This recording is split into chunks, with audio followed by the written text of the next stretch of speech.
All right, welcome back, my gnomies. It is time for the first gardening tour update in a long while. Just want to say thanks to anyone who's subscribed. It's been fun, and I apologize for not being a little more regular about updates, but this is a hobby project. I'm just doing this for my own sake, and was inspired to make a new video based on some work that I saw coming off of the Big Island around vanilla. So I thought it would be a good time to kind of just go through and do a review of where things are at, kind of update to what plants I've been planting and how they've been doing. And then I really want to bring the focus down to the vanilla that I've been growing and how that's all going. So, just a reminder as to who we are and what we're doing. This is the Gnome Grown Gardening channel. This is just a little vlog about my gardening journey here on the west side of Oahu. Been gardening for a long time, a lot of different places, and I've been putting a lot of effort into this garden that I've been building here on the west side of Oahu, which is the dry, hot side.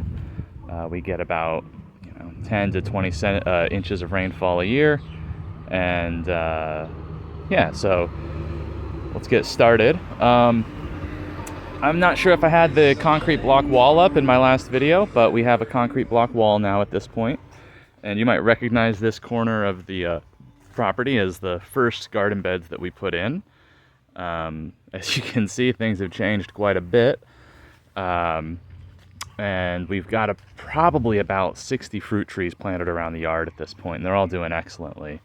So starting over here in this section of the yard, going left to right, we've got apple banana that's fully fruiting at this point. You can see that over here. We've got a great bunch of bananas coming together. Now those fruited for about, they flowered for about a month, and I went ahead and cut the banana flower off at the bottom. You see that? It's actually lying here in the dirt. And so in a couple more months, we'll have some bananas coming in. And then to the left of that, we've got Oro Blanco grapefruit, I think, or maybe it was a ruby. I can't remember. I've got a couple different kinds of figs plugged in here. These teas are going to be for the front yard a little bit later. That's actually some rhubarb right there. This is a dwarf Cavendish hybrid banana right here. I haven't gotten any flowers off of it, even though it's technically been in the ground as long as the apple banana over on the right. A lot slower growing of a variety, but it is what it is. You might remember I used to have a bunch of papaya planted here around this time last year, and we ended up getting a bad rash of papaya mosaic virus, or ring spot virus on the papayas. So those all came out. But since then, we had some volunteer papayas come back in, and as you can see here on the ground, I've got bananas, lots of herbs and different things plugged into the ground there. These are our citrus that you probably remember from one of the earlier videos. This is that lime that started out as a 6-inch start in a pot. This is a Mexican lime. And then over here, we have the Calamandan lime. Both are doing excellently. I've actually had to trim them back both pretty substantially. And then over there, hiding behind that, and we'll get another view from the other side in a bit here, is the yuzu, which is yet to flower. I don't think I'm going to get flowers on that yuzu here. I think it's just too hot. This is our avocado. Now, there's may or may not have been a video about it, but we got hit pretty hard by the avocado leaf bug. Right here, you can kind of see it as an issue. See if I can get that to focus. I've basically just been trying to feed and fertilize the avocado and give it the chance to outrun the insect pest, and it seems to be doing okay. I'm very, very dubious about if we're going to get any actual avocado off it, so it might take a long time for that to happen. So now we're kind of coming over into the main planting beds. And you can see here, these are some of the original first beds that were put in, and this is that first section of the yard that we started doing these raised beds in. And then before that, we had our in-ground beds. We're doing some French green beans over there on the right, and then everything you see on the left is edamame in the front, and then jicama in the back. And we've been buying a lot of soil locally, but the quality is just not great. So it takes a lot of work, and we've been running rounds of beans through the soil to try to grow that soil a little bit more and get some nitrogen into it, get some soil structure into it. And I would say it's been so-so in terms of progress. Everything you see here on the ground is some of that original sweet potato, Japanese sweet potato, that we planted, ages ago. And you can see that it's, just completely taking over, which is exactly what we want it to do. And then we've got a cacao here. This is very contrary to the traditional way you would plant cacao. You can see it's in completely full sunlight and getting absolutely nailed right now, and you'll also see some leaf stress on it. I'm not worried at all.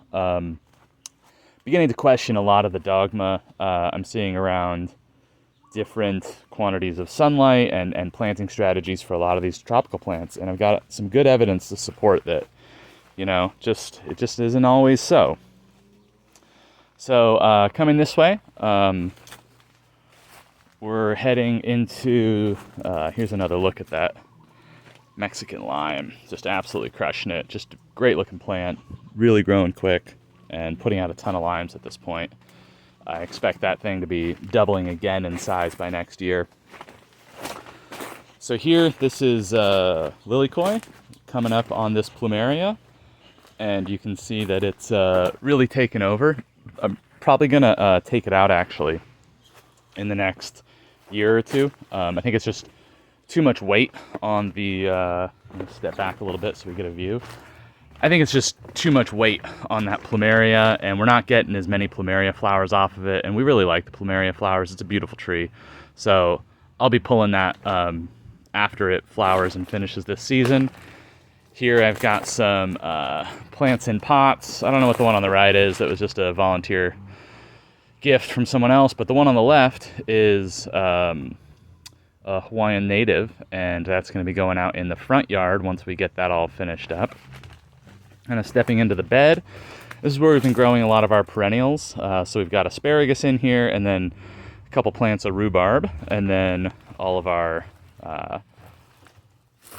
some herbs in the back here. We've got lemongrass, we've got basil, this is Thai basil, and then we've got Cuban oregano here in the front. And kind of turning around, this is our Eureka lemon. Has not been particularly productive in terms of giving us lemons, but it is growing very nicely. So kind of my plan is just to have patience with it and let it do its thing. It's a good looking tree. It's, staying away from the power line, which is really key. And yeah, really happy with that. This is another cacao.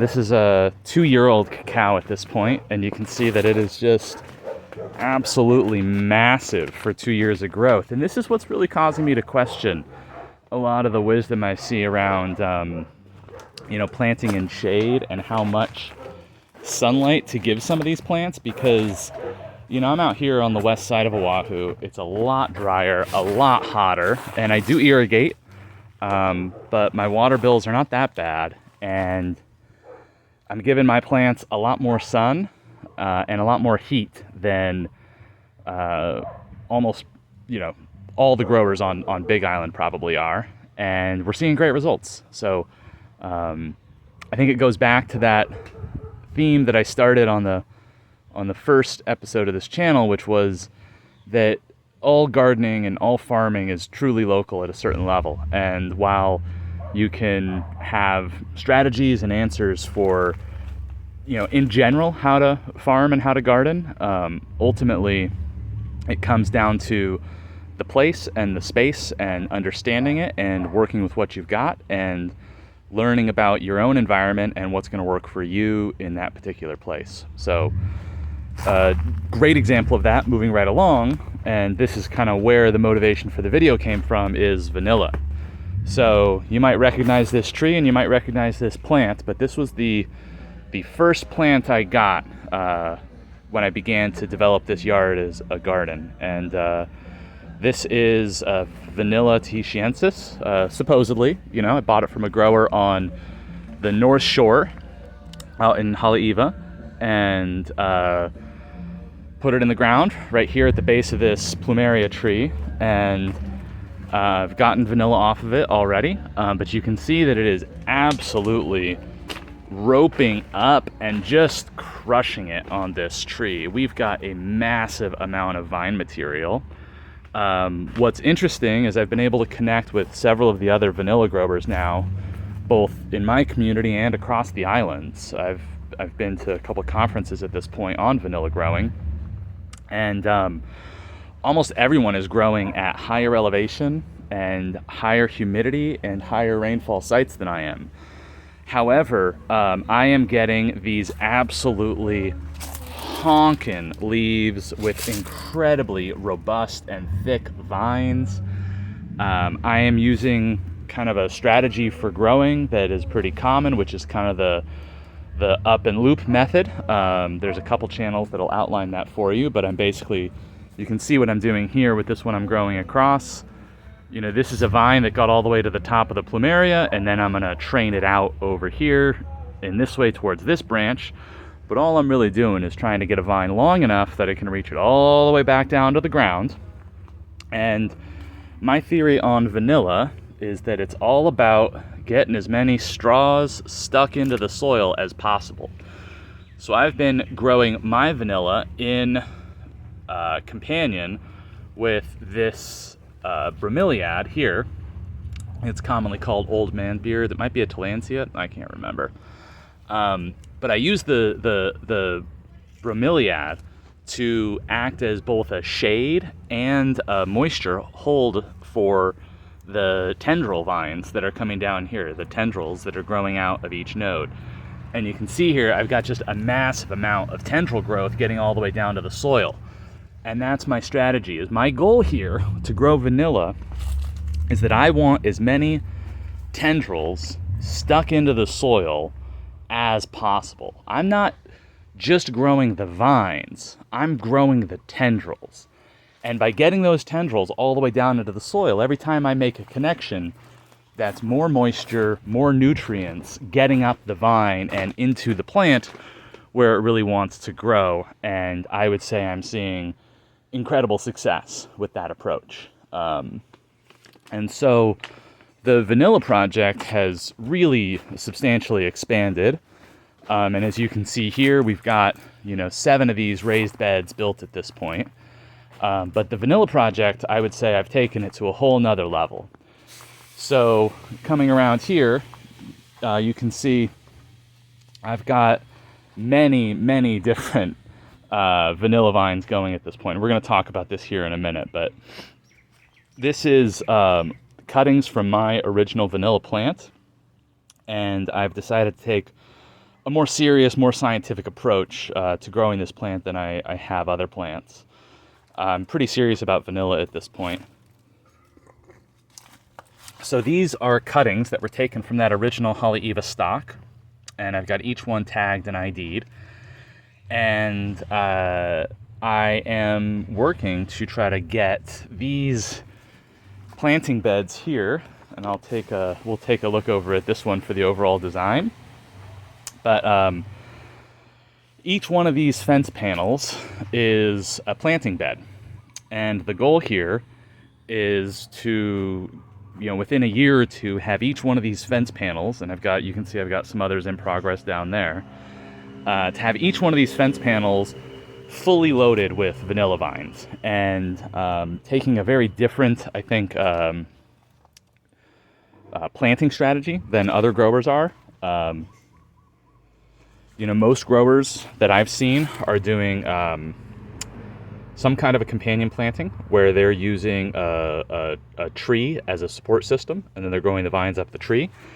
I did that for my plumeria, but the issue there is that you've got to then work around that tree when it's time for flowering and harvest. And so what I'm trying to do is set up a system that is very easy to accommodate actually working the vines and pollinating the flowers, which is the most time-consuming, labor-intensive part of the project. So the plan with this growing system here is that we're going to grow these vines up this rope here. This is some sisal that I got at City Mill.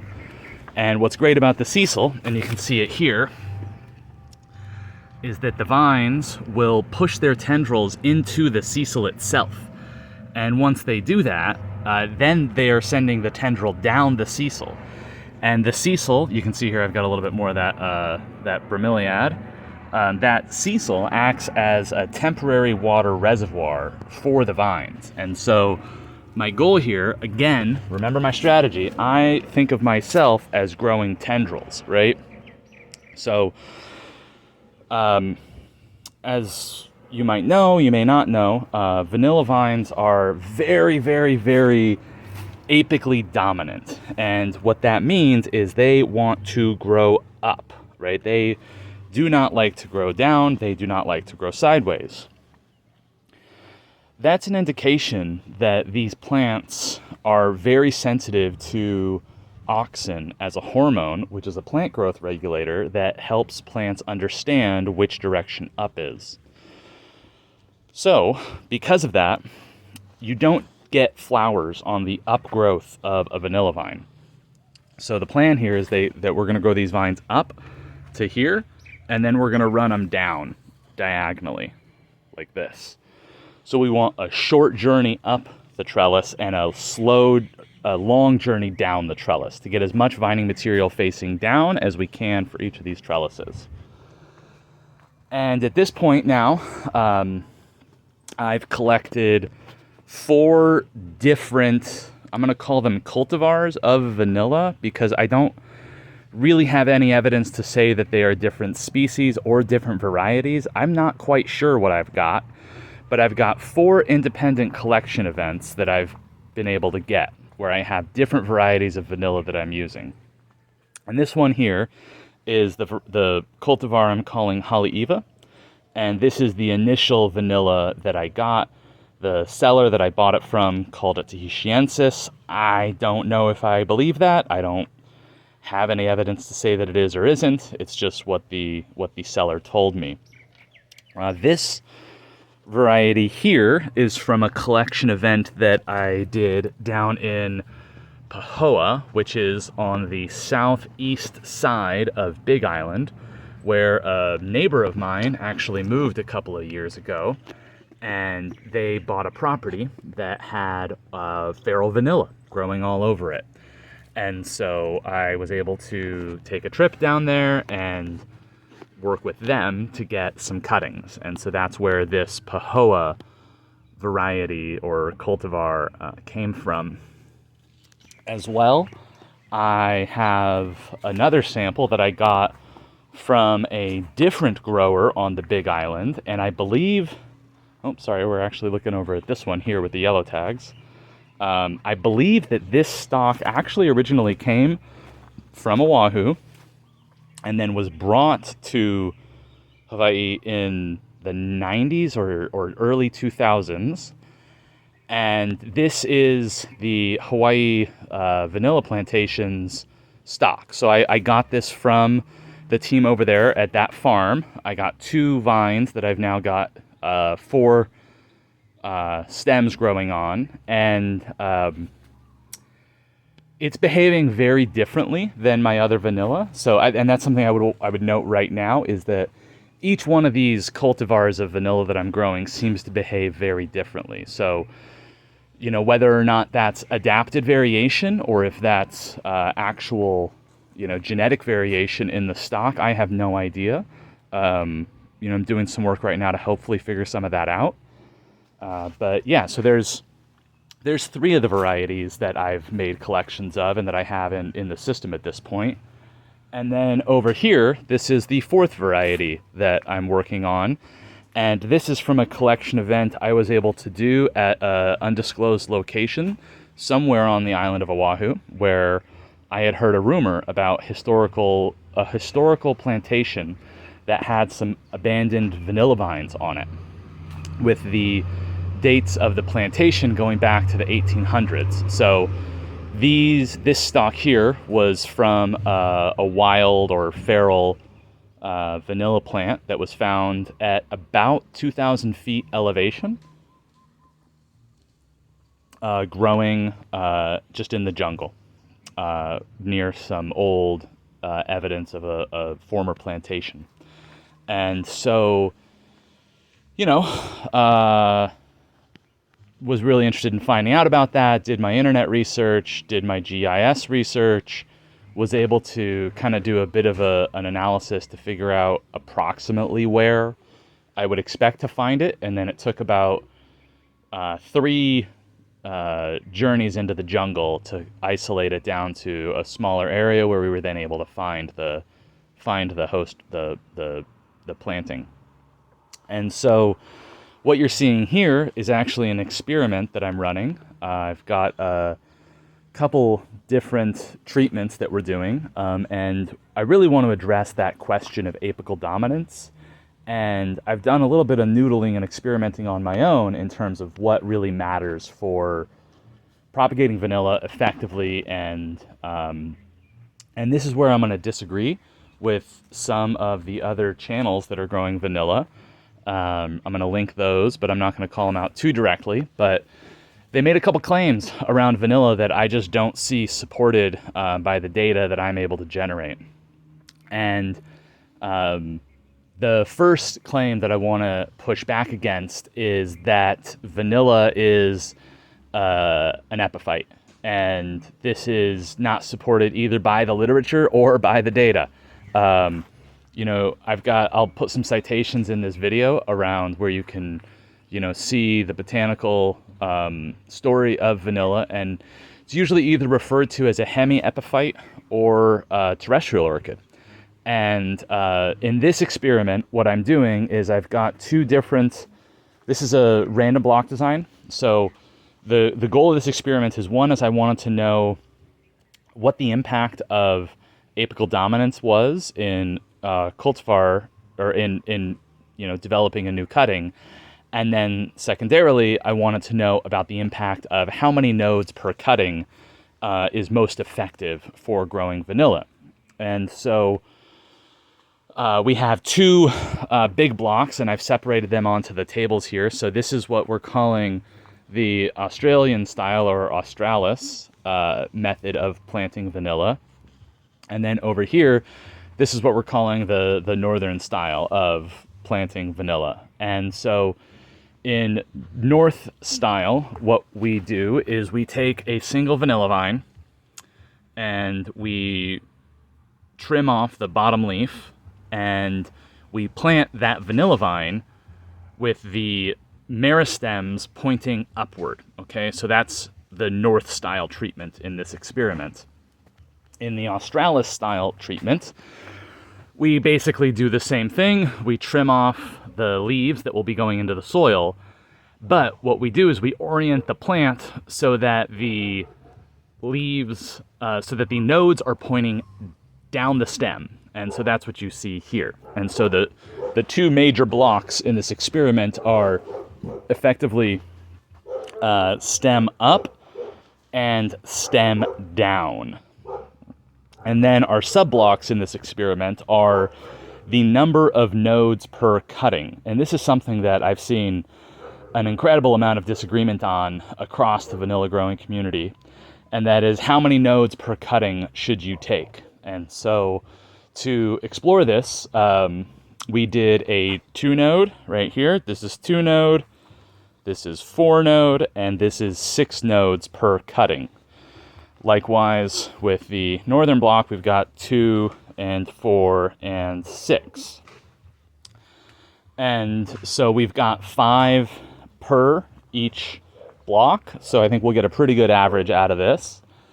And to just kind of give you an example of what, the difference between what I call Australian style and northern style in terms of growth potential is. Again, this is sticking with kind of my theory and assumption around what really matters for growing vanilla.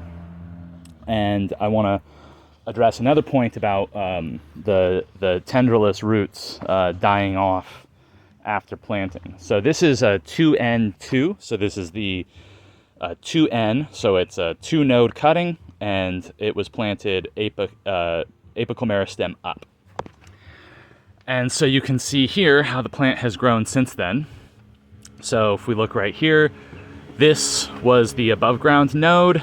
Below the ground, there's another node where the leaf was cut off, the plant allowed to scar over, and then it was planted.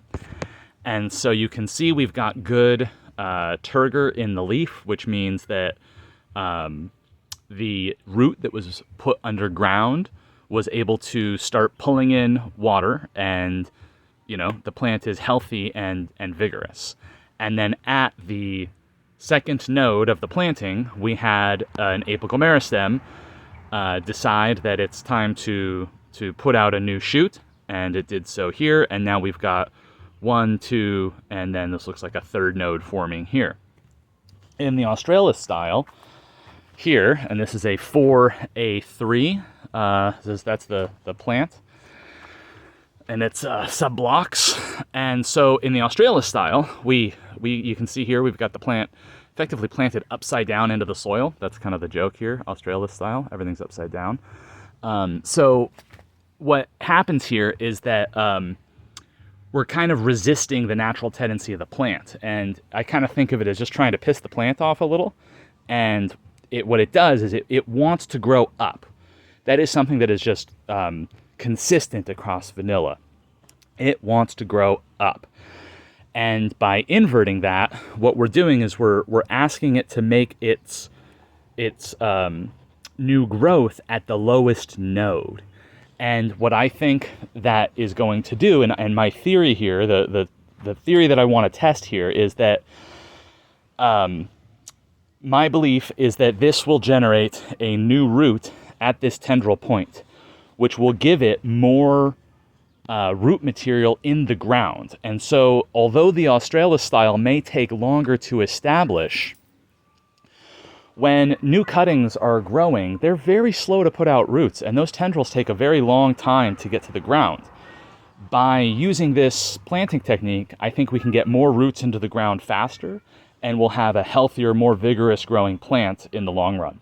And so this experiment's been running about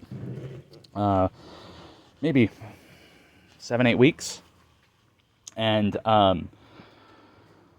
all of the plants at this point have established turgor. And so it doesn't matter if they were planted Australis style or North style. They all at this point are, showing that they are able to pull water from the soil. Again, pushing back on that idea that if you plant a vanilla orchid in the soil, that it will die. That's just not true. Here's 30 points of evidence that suggest that it's not. Now, what's the optimal node number and what's the optimal planting position is an open question. And, we're generating this data set and very hopeful about our ability to at least answer some of those questions. We have a phenology guide that we've developed, and we've been keeping track of the temperature and solar radiation over that time period. And so it's kind of a sub-goal of this experiment is also to develop a growing degree day model for vanilla. And like I said previously, it's local, it's all local, and it just matters about your conditions where you're at, and that's going to kind of define the limits of what you can do in terms of production. It's not a one-size-fits-all solution. So stepping back a little bit and looking at varieties, I have noticed some pretty strong differences in performance from the different varieties I have on site. Like I said, I've got 4, and I'm trying to use the traditional Hawaiian place names for them.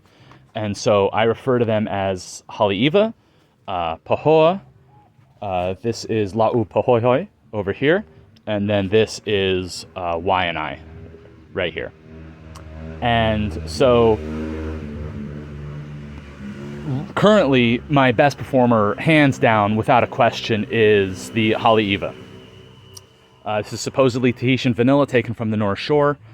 I am going to believe what the seller told me. But it is just a beast. It is very vigorous. You know, that's the one that's on my plumeria that we saw earlier in the video.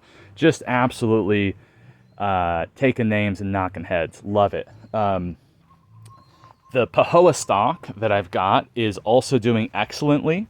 And there are some morphological differences between the two plants that I think are worth noting here. And, you know, something I've noticed about this plant is that it just has kind of a finer leaf that comes down to a narrower point on its tip. The Haleiwa variety is much more round at its tip.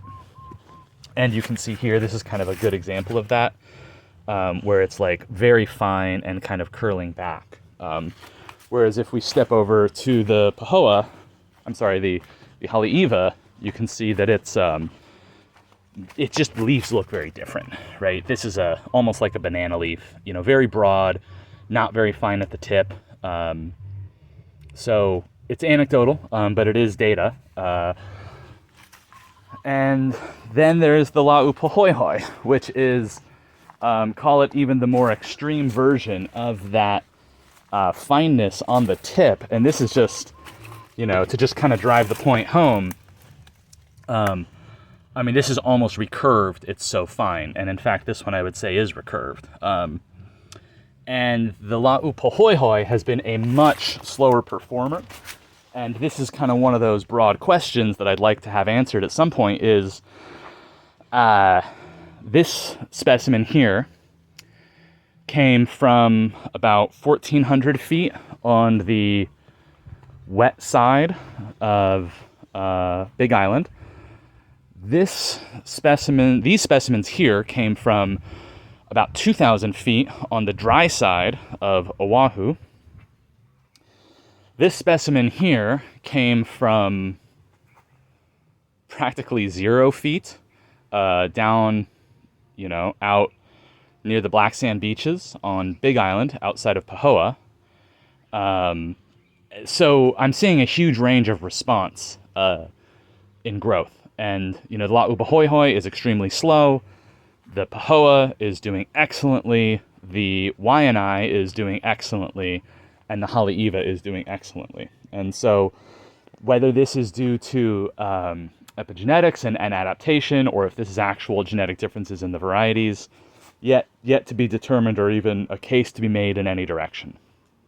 So that's something we're going to continue to explore as we do this. But just kind of want to finish the video out. We're getting a little long in the tooth here in terms of the length of this one. But kind of turning the corner here, this is how we've expanded the operation. And each one of these is a planting bed, and everything you see over here is Pahoa. And, you know, you can see that the Pahoa is just doing great. Just growing right up. This has only been planted about maybe 5 weeks ago. I am trying to do a little bit of companion planting here, but not much. So I've got papayas planted in between the beds, with the hope that the papayas are going to grow up very quickly, and then they'll the goal here is to grow them up into this slot here, and then they'll act as a shade for the whole planting. I'll also get some papayas out of them. And then, yeah, so the goal here is to eventually get every panel just totally loaded with vanilla, and then it's that same strategy, right? We're going to grow up those ropes, and then we're going to go diagonally down very slowly. So we want a quick trip up and a slow trip down to get as much downward facing vine as possible to maximize production. And then the other goal with this system is that it's very manageable from a pollination perspective. I'm not fussing about walking circles around a tree. I'm not getting up on a ladder. It's all super straightforward. I just have to go left to right in the morning and go up and down my vines, get all the pollination done. There's nothing interfering with my access. I don't have to work off of two sides of the vine. I just work off of one side of the vine, and pollination should be you know, a lot more efficient, and the more efficient you are, the more effective you can be. So yeah, that's the gnome grown garden update. You know, a few little bits that I maybe didn't cover here is this is calling this the breeder reactor. So this is a bunch of cuttings that weren't long enough to do anything with, but they've since taken and kind of growing them in under this really shaded structure here. And I think this is 80% shade cloth on top, so pretty heavily shaded, but they're doing great. And the plan here is that's just, you know, for developing cuttings and getting more vanilla material. And then, you know, to push back on all the haters who say you need to do like 9, 10 plus nodes per cutting, which I think is just ridiculous. This is, again, some of that. I think I made a mistake earlier and was calling it Y and I. We're calling this sampling Kaala, and these are 1 node cuttings. And so this is a single node dropped into the soil so that the node is fully underneath the soil with the leaf sticking out and at least 1 viable root. And you can see here we've got new growth coming right out of the apical meristem. It's doing great. This leaf here is a different cutting, hasn't taken yet, but I expect that it will. And then here, this one as well. Look at that, we got emergence. So this is another single node cutting where we've got a new stem coming out. And I believe if we look over here underneath, well, not quite enough light, but my bet is that another vanilla vine is going to emerge there in the next couple days. So, you know, it's just more evidence to say that, you know, there's a lot of different roads that you can take towards viability in growing something, and it's not a one-size-fits-all solution. Anyways, that was probably too much for an update.